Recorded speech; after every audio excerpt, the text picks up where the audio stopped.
معروف لکھاری اور تجزیہ کار وسعت اللہ خان نے کہا ہے کہ کئی دہائیوں تک پاکستان کی دوستی کا دم بھرنے والے افغان طالبان آج اگر انڈیا کی گود میں بیٹھ رہے ہیں تو پاکستانی فیصلہ سازوں کو سوچنا ہوگا کہ اس کی افغان پالیسی کا اختتام ہمیشہ بطور بلیک کامیڈی پر ہی کیوں ہوتا ہے۔ وزارت خارجہ کو یہ نتیجہ نکالنا ہوگا کہ ہماری پالیسی ہمیشہ کھایا پیا کچھ نہیں اور گلاس توڑا بارانے پر ہی کیوں ختم ہوتی ہے۔ لیکن بڑا مسئلہ یہ ہے کہ جب فوجی اسٹیبلشمنٹ سے یہ سوال کیا جاتا ہے تو ہمیشہ ایک ہی گھسا پٹا جواب ملتا ہے کہ don't worry everything will be okay. جب 2.5 برس پہلے طالبان نے افغانستان میں اقتدار سنبھالا تھا تو پاکستانی فوجی اسٹیبلشمنٹ کی جانب سے بلند مانگ دعوے کیے گئے تھے۔ تب کہ ISI چیف لیفٹیننٹ جنرل فیض حمید نے کابل کے ایک 5 اسٹار ہوٹل میں جا کر ڈیرا لگا لیا تھا۔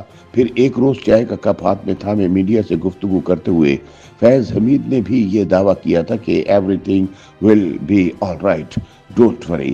تاہم عملی نتیجہ یہ نکلا کہ افغان طالبان کے برسر اقتدار آنے کے بعد تحریک طالبان پاکستان مزید طاقتور ہو گئی اور پاکستان میں دہشت گردی کی نئی تاریخ رقم کر دی۔ دوسری جانب everything will be all right کا دعویٰ کرنے والے فیض حمید کو خود کورٹ مارشل کا سامنا ہے۔ BBC کے لیے اپنے تازہ تجزیے میں وسعت اللہ خان سوال کرتے ہیں کہ افغانستان کے 5 ہمسایہ اور بھی ہیں، یعنی ترکمانستان، ازبکستان، تاجکستان، ایران، چین۔ اب ان نئے ہمسایوں کے پاس ایسی کون سی گدڑ سنگی ہے جو افغانیوں کو شانتی میں رکھتی ہے اور ان کا کبھی کوئی مسئلہ نہیں ہوتا؟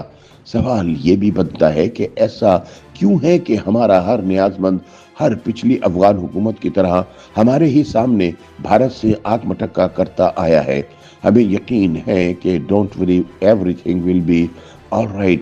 وسعت اللہ خان کہتے ہیں کہ وزارت خارجہ کی غلام گردشوں کا تو نہیں معلوم، البتہ کچھ ٹی وی چینلز کے ٹاک شوز میں ضرور کھلبلی مچی ہوئی ہے کہ کیا ماضی قریب کے اچھے افغان طالبان اب برے انڈیا کی گود میں جا رہے ہیں۔ جب گزشتہ نومبر میں بھارتی وزیر خارجہ کے جوائنٹ سیکرٹری برائے مغربی ایشیا JP سنگھ کی کابل میں وزیر دفاع ملا یعقوب سے ملاقات ہوئی تب پاکستانی ذرائع ابلاغ نے اس کا کوئی خاص نوٹس نہیں لیا، حالانکہ اس ملاقات سے بہت پہلے سے طالبان انتظامیہ اور نئی دہلی کے درمیان برف پگھلنا شروع ہو گئی تھی۔ تب تک بھارت انسانی ہمدردی کی بنیاد پر 1.5 ملین کووڈ ویکسینز، 30 ٹن ادویات، 40,000 لیٹر کیڑے مار زرعی کیمیکلز، 50,000 میٹرک ٹن گندم اور سردی سے بچاؤ کے کپڑوں کی کئی کھیپیں کابل بھیج چکا تھا۔ JP سنگھ اور ملا یعقوب کی ملاقات سے بہت پہلے نومبر 2023 میں بھارت نے دلی میں قائم افغان سفارت خانے کے عملے کے سفارتی ویزوں میں توسیع سے انکار کر دیا، کیونکہ سفیر سمیت بیشتر عملہ سابق اشرف غنی حکومت کے دور سے تعینات تھا اور بھارت نے طالبان انتظامیہ کو سفارتی درجہ نہیں دیا تھا۔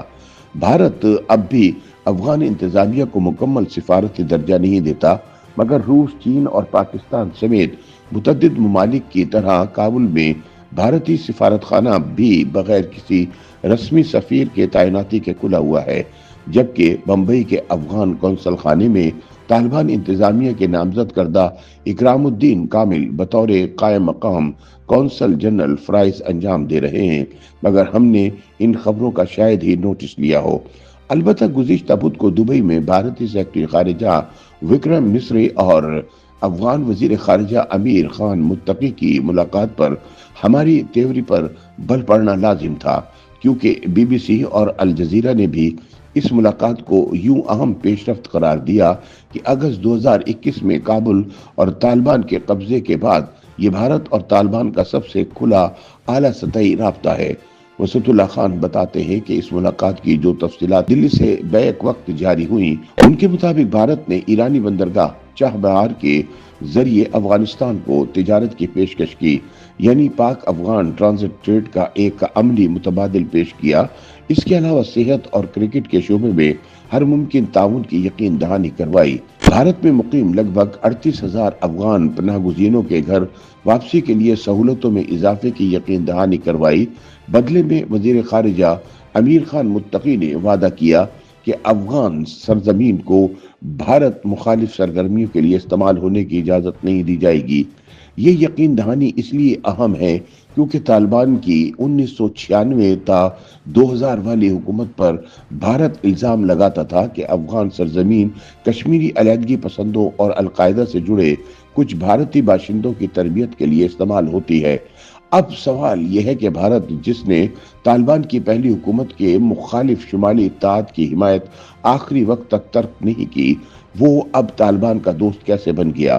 یاد رہے کہ اکتوبر 2001 میں کابل میں امریکی بموں کے سائے میں طالبان حکومت کے خاتمے کا خیر مقدم کرنے والے اولین ممالک میں بھارت بھی شامل تھا۔ بھارت نے دہلی یونیورسٹی کے گریجویٹ حامد کرزئی اور عبداللہ حکومت کی بھرپور امداد کا دروازہ کھولا۔ بعد ازاں اشرف غنی حکومت سے بھی تعاون میں کمی نہیں آئی۔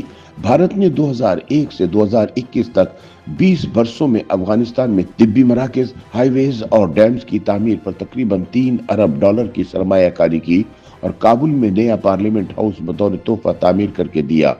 وسعت اللہ خان بتاتے ہیں کہ بھارت طالبان اور امریکہ کے درمیان دوحہ مذاکرات سے بھی کبھی خوش نہیں تھا۔ اس کے ذہن میں دسمبر 1999 کی قندھار ہائی جیکنگ اور سال 2008 میں کابل میں اپنے سفارت خانے پر خودکش حملے کے نتیجے میں 58 ہلاکتوں کی یاد بھی تازہ تھی۔ اگست 2021 میں کابل سے بھارتی سفارتی عملے کو جس طرح ایئر لفٹ کر کے نکالا گیا، وہ بھی اس کے ذہن میں ہوگا۔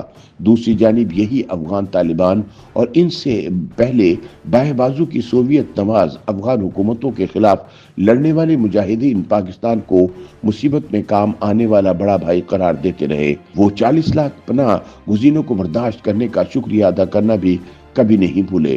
پاکستان نے نجیب اللہ کی جگہ مجاہدین اور برہان الدین ربانی کی جگہ ملا عمر اور اشرف غنی کی جگہ ملا ہیبت اللہ کے طالبان کو اقتدار دلوانے کے لیے ایڑی چوٹی کا زور لگا دیا اور اب بھی لاکھوں افغان پناہ گزینوں کی میزبانی کر رہا ہے۔ مگر پھر بھی ایسا کیوں ہو جاتا ہے کہ یہ احسان مند بھی ظاہر شاہ، سردار داؤد، نور محمد اور ببرک کارمل کی طرح پاکستان کی نیت پر کبھی 100% اعتماد نہیں کرتے؟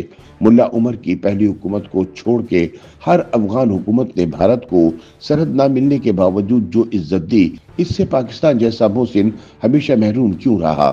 پاکستان کی افغان پالیسی کا اختتام ہمیشہ بطور بلیک کامیڈی ہی کیوں ہوتا رہا، اور یہ پالیسی ہمیشہ کھایا پیا کچھ نہیں، گلاس توڑا بہرانے پر ہی کیوں ختم ہوتی ہے؟ اس سوال کا جواب چانکیہ بہت پہلے دے چکا۔ رموز مملکت پر چانکیہ کے اقوال زری میں ایک قول یہ بھی شامل ہے کہ ہمسائے سے زیادہ ہمسائے کی ہمسائے سے دوستی رکھو۔ کم از کم چانکیہ کو ہی پڑھ لیں، شاید کچھ افاقہ ہو۔ YouTube پر گوگلی نیوز دیکھنے کے لیے youtube.com کی سرچ بار میں googly news T V type کریں۔ گوگلی نیوز کے پیج پر سرخ رنگ کے سبسکرپشن والے بٹن پر کلک کرنا نہ بھولیے۔ YouTube پیج پر اپلوڈ ہونے والی ویڈیوز سے باخبر رہنے کے لیے بیل آئیکن پر کلک کیجیے۔ آپ کو ہر نئی ویڈیو کے بارے میں نوٹیفیکیشن موصول ہو جائے گا۔